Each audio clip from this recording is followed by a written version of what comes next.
Recording by Bhojpuri film studio Lalmania. Music Zen Rakesh.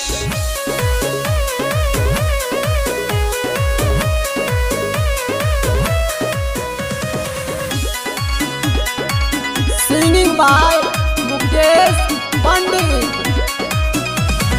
साजल बाघाट बाजता डीजे दौरा लेके जाना आव एहीजे आव एहीजे आव एहीजे। साजल बाघाट बाजता डीजे दौरा लेके जाना आव एहीजे। सुना देलो यहो खेलाई जधाका साथे में फोड़ल जाई नागिन पटाखा साथे में फोड़ल जाई नागिन पटाखा साथे में फोड़ल जाई नागिन पटाखा साथे में फोड़ल जाई नागिन पटाखा।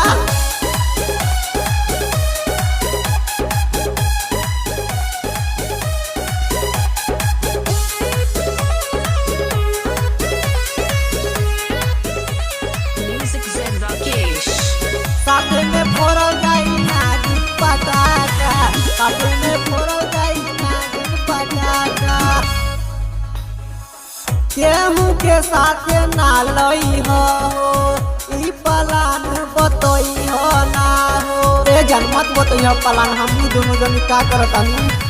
केहू के साथे ना लई हो ई पलान बतई हो ना हो।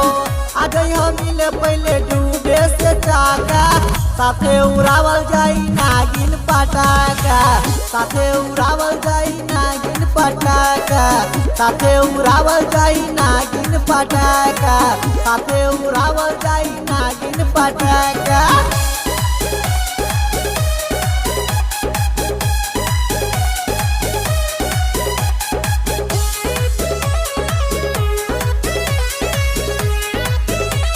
Music Zen Rakesh. साथे उड़ावल जाई नागिन पटाखा साथे उड़ावल जाई नागिन पटाखा। छठी माई के कृपा से प्यार रही अमर हो। छठी माई के आशीर्वाद रही तो प्यार तो अमर रहबे करी। छठी माई के कृपा से प्यार रही अमर हो।